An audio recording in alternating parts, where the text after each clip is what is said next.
Hi guys, நேற்று நம்ம clinical embryology of external and middle இயரை பார்த்துருந்தோம். அதுக்கு முன்னாடி பேசிக்ஸ் ஆஃப் இயரை பார்த்துருந்தோம். கிளினிக்கல் எம்ப்ரியாலஜி ஆஃப் இன்னர் இயரையும் பார்த்துருந்தோம். இந்த வீடியோ பார்க்கறதுக்கு முன்னாடி அந்த 3 வீடியோவையும் பார்த்துருங்க. உங்களுக்கு இந்த வீடியோ வந்து உங்களுக்கு ஈஸியாகவே புரியும். ஏன்னா இதில் வந்து நம்ம எக்ஸ்டர்னல் ஆடிட்ரி கெனாலோட அனாட்டாமியை பற்றி பார்க்க போகிறோம். அதுக்கு முன்னாடி external auditory canal of embryology பார்த்துட்டிங்கன்னா உங்களுக்கு வந்து ரொம்பவே ஈஸியாக இருக்கும். ஃபஸ்ட்டு நம்ம டாபிக்குள்ளே போவோம். அனாட்டாமி ஆஃப் பின்னா பற்றி பார்க்க போகிறோம். அனாட்டாமி ஆஃப் பின்னா ஃபஸ்ட்டு பின்னா எதுலேருந்து டெவலப் ஆகுது? ஃபஸ்ட் அண்ட் செகண்ட் ஃபெரஞ்சியல் ஆர்ச்சஸ்லேருந்து டெவலப் ஆகுது. முக்கியமாக ட்ரைகஸும் அசெண்டிங் கியூரஸ் ஆஃப் ஹெலிக்ஸும் நமக்கு வந்து ஃபஸ்ட் ஆர்ச்சிலேருந்து டெவலப் ஆகுது. ரெஸ்ட் எல்லாமே நமக்கு வந்து செகண்ட் ஆர்ச்சிலேருந்து தான் டெவலப் ஆகுது. அடுத்து நம்ம பார்க்க போகிறது வந்து பார்ட்ஸ் ஆஃப் பின்னா பற்றி பார்க்க போகிறோம். பின்னாவே மொத்தமே நம்ம கார்டிலேஜால் தான் உருவாக்கப்பட்டது. அந்த பின்னாலேயும் முக்கியமாக லொபியூல் அப்படிங்கிற ஏரியா மட்டும் நமக்கு வந்து ஃபேட்டால் உருவாயிருக்கும். கார்டிலேஜ் வந்து அதில் இருக்காது. அடுத்து பார்த்தீங்கன்னா நம்ம வந்து இந்த டயக்ராம் பார்த்துக்கோம். டயக்ராம் நான் கொடுக்குறேன். இந்த டயக்ராமில் ஃபஸ்ட்டு நம்ம பார்க்க போகிறது என்னென்னா ஹெலிக்ஸ் பற்றி பார்க்க போகிறோம். அவுட்டர் லேயர்லேருந்து இன்னரு, அடுத்து சென்டரில் என்ன இருக்குது அப்படின்னு பார்ப்போம். ஹெலிக்ஸ் இருக்குது. ஹெலிக்ஸுக்கு அப்புறம் ஆன்டி ஹெலிக்ஸ் இருக்குது. அதுக்கு நடுவில் ஸ்கேஃபா அப்படிங்கிறது இருக்குது. ஸ்கேஃபா ஒன்றும் கிடையாது, ஹெலிக்ஸுக்கும் ஆன்டி ஹெலிக்ஸுக்கும் நடுவில் இருக்கிறது. இந்த ஆன்டி ஹெலிக்ஸோட அப்பர் பார்ட்டு பார்த்தீங்கன்னா ட்ரையாங்குலர் ஃபோசா. இந்த ட்ரையாங்குலர் ஃபோசா அப்படிங்கிறது எப்படி உருவாகுது அப்படின்னா சுப்பீரியர் கியூரஸ், இன்ஃபீரியர் கியூரஸ் அப்படிங்கிற 2 டிவிஷன் மாதிரி போகுது. அது கீழே பார்த்தீங்கன்னா ஹெலிகஸ் கியூரஸ் அப்படின்னு இருக்குது. இந்த ஹெலிகஸ் கியூரஸ் வந்து என்ன பண்ணுன்னா கோன்கா ஆஃப் சிம்பாவையும் கோன்கா ஆஃப் கேவமையும் பிரிக்கும். அடுத்து பார்த்தீங்கன்னா ஆன்டி ஹெலிக்ஸ்லேயே போஸ்டீரியராக பார்த்தீங்கன்னா ஆன்டி ட்ரைகஸ் அப்படின்னு இருக்கும். அதுக்கு மேலே பார்த்தீங்கன்னா ட்ரைகஸ் ஏற்கனவே நம்ம பார்த்துருக்கோம் போன சாப்டர்லேயும் அதை பற்றி. அடுத்து பார்த்தீங்கன்னா இந்த கோன்கா ஆஃப் சிம்பா பார்த்தீங்கன்னா இதுதான் ஒரு cartilaginous landmark of mastoid antrum. Mastoid antrum நேற்று வந்து நம்ம பார்த்துருப்போம். இருந்தாலும் நம்ம ஒரு வாட்டி ரிவைஸ் பண்ணிடுவோம், ஏன்னா அது ஒரு முக்கியமான டாபிக். மாஸ்டாய்டு வந்து முக்கியமாக டெம்பரல் போனில் வந்து ஒரு பார்ட்டு. மாஸ்டாய்டேவும் நமக்கு வந்து 2 பார்ட்டாக டிவைட் ஆகுது. ஒன்று ஸ்குவாமஸ் பார்ட்டாகவும் இன்னொன்று வந்து பிட்ரஸ் பார்ட்டாகவும் நமக்கு வந்து டிவைட் ஆகிருக்கு. இதை டிவைட் பண்ணுறது வந்து கார்னர் செப்டம் அப்படிங்கிறது ஒரு செப்டம் தான் டிவைட் பண்ணுது. இந்த கார்னர் செப்டம்க்கு வந்து மீடியலாக பார்த்தீங்கன்னா நமக்கு வந்து மாஸ்டாய்டு ஆண்ட்ரம் இருக்கும், லேட்ரலாக நமக்கு வந்து ஸ்குவாமஸ் பார்ட் இருக்கும். இதை மட்டும் முக்கியமாக நான் வச்சுக்கோங்க. மாஸ்டாய்டு ஆண்ட்ரம் மாஸ்டாய்டில் எந்த பார்ட்டில் இருக்குது அப்படின்னா பிட்ரஸ் பார்ட்டில் இருக்குது அப்படிங்கிறத முக்கியமாக நீங்கள் நான் வச்சுக்கணும். இப்போ வந்து கார்டிலேஜினஸ் லேண்ட்மார்க் பார்த்துட்டோம். இப்போ வந்து போனி லேண்ட்மார்க் அப்படின்னா ஸ்கல்லுக்கு போயிட்டோம். ஸ்கல்லில் பார்த்தீங்கன்னா நமக்கு வந்து ஈவிங்ஸ் ட்ரையாங்கிள் அப்படிங்கிறது எக்ஸ்டர்னல் ஆடிட்ரி மியாட்டஸ்க்கு போஸ்டீரியராக இருக்கும். அதே மாதிரி பார்த்தீங்கன்னா இந்த ஈவிங்ஸ் ட்ரையாங்கிளுக்கு வந்து 3 பவுண்ட்ரிஸ் இருக்குது. சுப்பீரியர், போஸ்டீரியர், இன்ஃபீரியர் அப்படின்னு 3 பவுண்ட்ரிஸ் இருக்குது. சுப்பீரியர் பார்த்தீங்கன்னா dural plate separates the mastoid from the medial cranial fossa. Posterior பார்த்தீங்கன்னா நமக்கு வந்து சிக்மாய்ட் சைனஸ் வந்து இருக்குது. ஸோ சைனஸ் பிளேட் அப்படின்னு சொல்லுவாங்க. இன்ஃபீரியர் பார்த்தீங்கன்னா நமக்கு வந்து மாஸ்டாய்டிப்பில் பக்கத்துலேயே நமக்கு வந்து ஃபேஷியல் நர்வ் வந்து ஸ்டைலோ மாஸ்டாய்ட் ஃபோரமனில் இருந்து வருது. ஸோ இந்த 3 பவுண்ட்ரிஸுமே நமக்கு வந்து சர்ஜரியில் நமக்கு ரொம்ப யூஸ்ஃபுல்லாக இருக்கும் மாஸ்டாய்டு ஆண்ட்ரத்தை க்ளீன் பண்ணுறதுக்கு. அடுத்து நம்ம பார்க்க போகிறது எப்படி நம்ம இந்த மாஸ்டாய்டு ஆண்ட்ரத்தை ரீச் பண்ணுறது அப்படின்னா மெக்யூவன்ஸ் ட்ரையாங்கிள் வழியாக தான் நம்ம ரீச் பண்ண வேண்டியது இருக்கும். சரி, அந்த மெக்யூவன்ஸ் ட்ரையாங்கிள் அந்த போனி ரீஜனை நம்ம எந்த இன்சிஷன் வழியாக நம்ம ரீச் பண்ணுறது அப்படின்னா post aural incision or Wilde incision அப்படிம்பாங்க. நம்ம வந்து டைரெக்டாக பின்னாலேயே நம்மளால் இன்சிஷன் பண்ணி நம்ம வந்து மெக்யூவன்ஸ் ட்ரையாங்கிளை வந்து ரீச் பண்ண முடியாது. ஏன்னா நமக்கு பின்னால் வந்து சிம்பா கோன்காவை தவிர்த்து நிறைய ஸ்ட்ரக்சர்ஸே அதை சுற்றி இருக்குது. ஸோ நம்ம அந்த கார்டிலேஜியஸ் ஸ்ட்ரக்சரை மொத்தமாகவே நம்ம வந்து ரிட்ராக்ட் பண்ணி வச்சுட்டு எந்த ஒரு டிஸ்டர்பன்ஸும் இல்லாமல் டைரெக்டாக மெக்யூவன்ஸ் ட்ரையாங்கிள் வழியாக ட்ரில் பண்ணி மாஸ்டாய்டு ஆண்ட்ரத்தை நம்ம க்ளீன் பண்ணுவோம். இல்லை நமக்கு வந்து இந்த கார்டிலேஜினஸ் பார்ட், ஏன்னா பின்னா வந்து கார்டிலேஜு, பெரிகாண்ட்ரியம், கனெக்டிவ் டிஷ்யூ, ஸ்கின் இப்படின்னு தான் வந்திருக்கு. ஸோ நம்ம கார்டிலேஜையும் பெரிகாண்ட்ரியத்தையும் நம்ம வந்து டிஸ்டர்ப் பண்ண வேணாம் அப்படின்னு நினச்சோன்னா நம்ம வந்து என்டியூரல் இன்சிஷன் வந்து கொடுக்கலாம். என்டியூரல் இன்சிஷன் எங்கே கொடுப்போம் அப்படின்னா ட்ரேகஸுக்கும் ஹெலிக்ஸுக்கும் நடுவில். ஏன்னா ட்ரேகஸுக்கும் ஹெலிக்ஸுக்கும் நடுவில் கார்டிலேஜ் வந்து இருக்காது. அந்த கார்டிலேஜ் இல்லாத பாட்டுக்கு பேர் தான் இன்சிசுரா டெர்மினாலிஸ் அப்படின்னு சொல்லுவாங்க. இது முக்கியமாக நமக்கு என்ன பண்ணுவோம்னா எக்ஸ்டர்னல் ஆடிட்ரி மியாட்டஸ் வந்து கொஞ்சம் எக்ஸ்டெண்ட் பண்ணி காமிக்கும். ஸோ நமக்கு வந்து எக்ஸ்டர்னல் ஆடிட்ரி மியாட்டஸ்க்கு போஸ்டீரியரான ஈவிங்ஸ் ட்ரையாங்கிள் இருக்குது. ஸோ நம்ம வந்து அங்கே வந்து ஈஸியாக ரீச் பண்ணுறதுக்கு உதவியாக இருக்கும் இந்த இன்சிஷன். அதே மாதிரி நம்ம வந்து எந்த ஒரு கார்டிலேஜையுமே நம்ம வந்து இன்சிஷன் பண்ணி ரிட்ராக்ட் பண்ணி வச்சு திருப்பி அதை வந்து சூச்சரிங் பண்ண தேவையில்லை. டைரெக்டாகவே நம்ம வந்து இன்ஃபியூஷுரா டெர்மினாலிஸ் வழியாக நம்ம வந்து ட்ரில்லிங்கை ஸ்டார்ட் பண்ணிடலாம். இது முக்கியமாக ஈஸி ஃபார் ஸ்மால் சர்ஜரிஸு.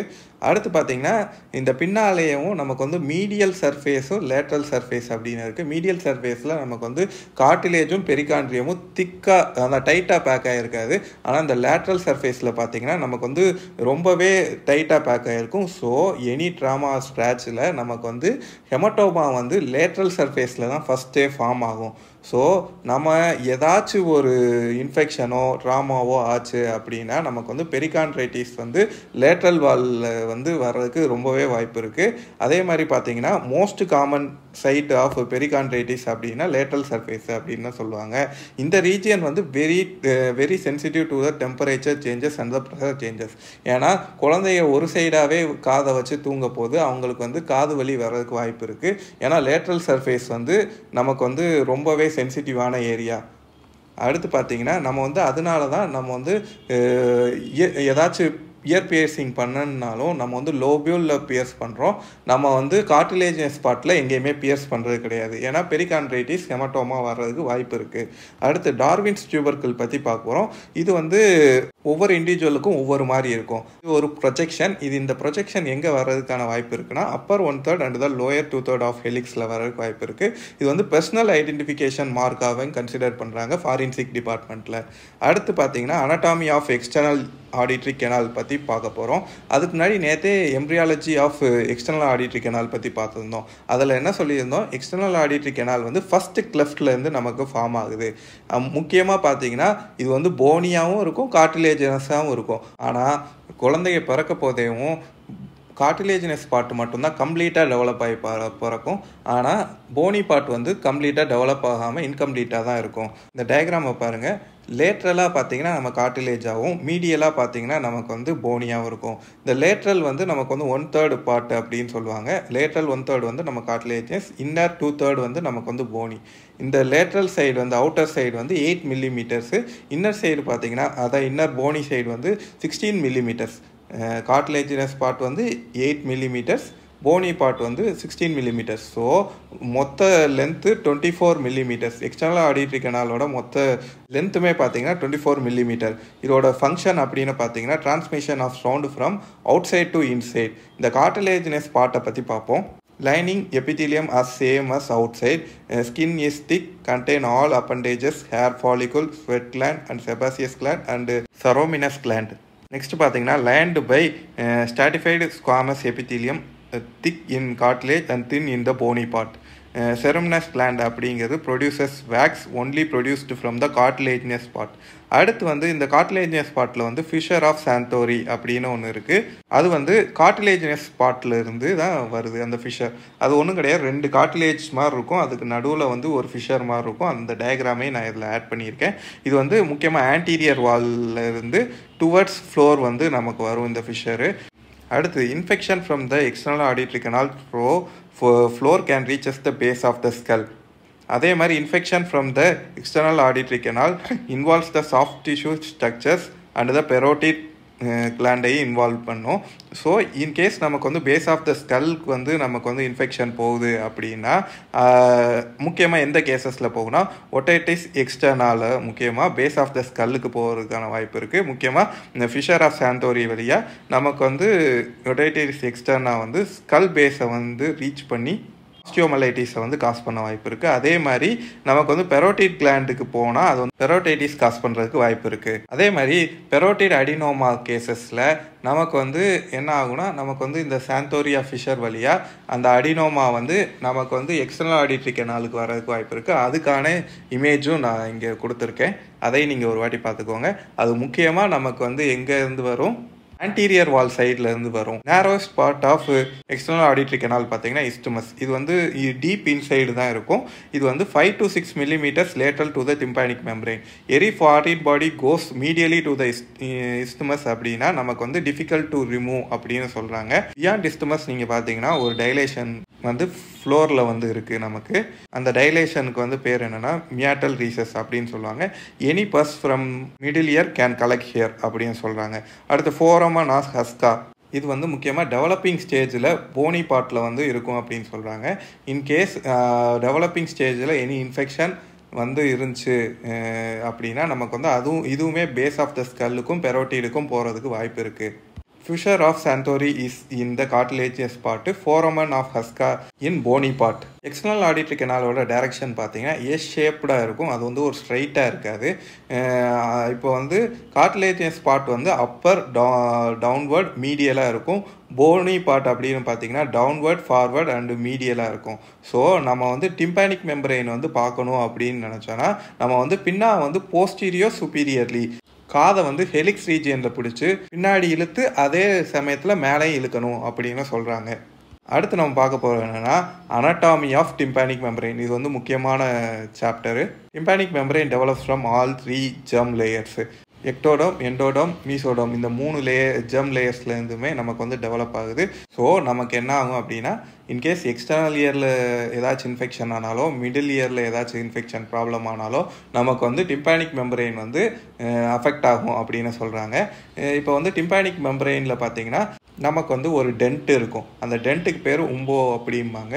இந்த டென்ட் ஃபார்மேஷனுக்கு காரணம் என்ன அப்படின்னா டிப் ஆஃப் மேலியஸ் அப்படின்னு சொல்லுவாங்க. Tympanic membrane is at the angle of 55 degree from the horizontal surface. நான் இதுக்கு இமேஜ் கொடுக்குறேன். 55 டிகிரி அப்படிங்க போது நமக்கு வந்து போஸ்டீரியோ இன்ஃபீரியர் வந்து நமக்கு முன்னாடி இருக்க மாதிரி தெரியும். அதே மாதிரி ஆன்டீரியோ இன்ஃபீரியர் வந்து நமக்கு ரொம்ப பின்னாடி இருக்க மாதிரி தெரியும். இப்போ பார்த்தீங்கன்னா நம்ம வந்து டிம்பானிக் மெம்பரைனை வந்து லோயர் 2/3 அப்பர் 1/3 பிரிப்போம். லோயர் 2/3 பார்த்தீங்கன்னா ஒரு நல்ல ஒரு ஃபைப்ரஸ் லேயர் அப்படின்னு சொல்லலாம், very well developed. At the same time வந்து அதை சுற்றி ஃபைப்ரஸ் ஆன்லஸ் அப்படின்னு ஒரு திக் ரிம் வந்து அதை சுற்றி இருக்கும். ஸோ டிம்பானிக் டிப்ரெஷனில் வந்து டைட்டாக ஃபிட்டாக இருக்கக்கூடியது இந்த லோயர் 2/3. இந்த லோயர் 2/3க்கு பேர் வந்து பார்ஸ் டென்சா அப்படின்னு சொல்லுவாங்க. அப்பர் 1/3க்கு வந்து பார்ஸ் ஃப்ளாசிடா அப்படின்னு சொல்லுவாங்க. இந்த அப்பர் 1/3ல் நமக்கு வந்து ஃபைப்ரஸ் ஆன்லஸ் வந்து இருக்காது. ஸோ நமக்கு வந்து ரொம்பவே தின்னாக தான் இருக்கும். இந்த அப்பர் 1/3லேயும் இருக்கிறதுலே டாப்பாக பார்த்தீங்கன்னா நாச் ஆஃப் ரெவினஸ் வந்து இருக்கும். இங்கே ஃபைப்ரஸ் ஆன்லஸ் இல்லாதனால நமக்கு வெரி மொபைல் அண்ட் ஃப்ளாசிடாக இருக்கும். ஸோ நமக்கு வந்து in case of retraction tympanic membrane வந்து நமக்கு ரிட்ராக்ஷன் ஆகுது அப்படின்னா ரிட்ராக்ஷன் பாக்கெட் வந்து ஃபஸ்ட்டு எங்கே ஃபார்ம் ஆகும் அப்படின்னா அப்பர் 1/3 முக்கியமாக பார்ஸ் ஃப்ளாசிடா அப்படிங்கிற ஒரு ஏரியாவில் தான் நமக்கு வந்து ஃபார்ம் ஆகும். இந்த பார்ஸ் ஃப்ளாசிடா அப்படிங்கிறது வந்து சார்ட்னல்ஸ் மெம்பரைன் அப்படின்னு சொல்லலாம். அடுத்து வந்து நம்ம டிம்பானிக் மெம்பரைனோட அனட்டாமிக்கல் சர்ஃபேஸ் ஏரியாஸை பற்றி பார்ப்போம். அதோட லென்த்து பார்த்தீங்கன்னா 9 மில்லிமீட்டரு, வித்து பார்த்தீங்கன்னா 10 மில்லிமீட்டரு, திக்னஸ் பார்த்தீங்கன்னா 0.1 மில்லிமீட்டர். இதோட டோட்டல் சர்ஃபேஸ் ஏரியா அப்படின்னு பார்த்தீங்கன்னா 90 மில்லிமீட்டர் ஸ்கொயர் வந்து இருக்கும். வைப்ரேஷன் வந்து இந்த 90 மில்லிமீட்டர் ஸ்கொயர்லையும் இருக்கா அப்படின்னு பார்த்தீங்கன்னா இருக்காது. நமக்கு ஒன்லி 50 மில்லிமீட்டரில் மட்டும்தான் நமக்கு வைப்ரேஷன் சென்சேஷன் அப்படிங்கிறதே இருக்கும். அடுத்து பார்த்தீங்கன்னா lateral process of malleus, the projection of malleus on the tympanic membrane. முக்கியமாக நம்ம லேட்ரல் ப்ராசஸை வந்து நம்ம டிம்பானிக் மெம்பரைனில் வந்து பார்க்கலாம். இந்த மேலியஸில் பார்த்தீங்கன்னா ஹெட்டு, நெக்கு, ஆன்டீரியர் ப்ராசஸ்ஸு, அடுத்து பார்த்தீங்கன்னா லேட்ரல் ப்ராசஸ், அடுத்து manubrium and tip of malleus, இது எல்லாமே பார்க்கலாம். அடுத்து வந்து cone of light. Cone of light தான் இதில் முக்கியமானது. கோன் ஆஃப் லைட் வந்து நமக்கு வந்து ஆன்டீரியர் இன்ஃபீரியர் குவாட்ரண்ட்டில் முக்கியமாக இருக்குது. அடுத்து நார்மல் கலர் ஆஃப் டிம்பானிக் மெம்பரைன்னு பார்த்தீங்கன்னா pearly white or grey and is translucent. இப்போ வந்து டைரக்ஷன் ஆஃப் ஹேண்டில் ஆஃப் மேலியஸை வச்சுவோம். நம்ம வந்து இது வந்து ரைட் சைடு இயரா லெஃப்ட் சைடு இயரா அப்படிங்கிறத நம்ம ஈஸியாகவே கண்டுபிடிச்சிடலாம். ஹேண்டில் ஆஃப் மேலியஸ் வந்து எப்போயுமே anterior part of tympanic membrane பார்த்து தான் இருக்கும். ஸோ நம்ம வந்து ஈஸியாகவே கண்டுபிடிச்சிடலாம். அப்படி இருந்தாலும் நான் உங்களுக்கு ஈஸியான ஒரு டயக்ராம் வந்து கொடுக்குறேன். இதை பாருங்கள். இந்த ட்ரையாங்கிள் ஷேப்பில் இருக்கிறத பார்த்தீங்கனாலே உங்களுக்கு தெரிஞ்சிடும். இது வந்து லெஃப்ட் சைடு. ஏன் அப்படின்னா ட்ரையாங்கிள் வந்து லெஃப்ட் சைடில் ஃபார்ம் ஆகிருக்கா, அதே மாதிரி இந்த சைடு பாருங்கள், ரைட்டுக்கு வந்து ரைட் சைடில் ட்ரையாங்கிள் ஃபார்ம் ஆகிருக்கு. இந்த முக்கியமாக இந்த டயக்ராமை பார்த்துக்கோங்க. நம்ம வந்து clinical anatomy of external ear வந்து நம்ம முடிச்சிட்டோம். நீங்கள் இந்த வீடியோ முடித்த உடனேவும் எம்சிக்யூஸை அட்டன் பண்ணி பாருங்கள் கியூ பேங்க்கில். இந்த வீடியோ பிடிச்சிச்சுன்னா like, share and comment and subscribe பண்ணிடுங்க. முக்கியமாக பெல் பட்டனை கிளிக் பண்ண மறந்துடாதீங்க. அடுத்து என்ன சப்ஜெக்டை டிஸ்கஸ் பண்ணலாம் அப்படிங்கிறத கமெண்ட்டில் சொல்லுங்கள். நான் ஏதாச்சும் டீட்டெயில் விட்டுருந்தாலும் நீங்கள் கமெண்ட்டில் சொல்லுங்கள். தேங்க்யூ.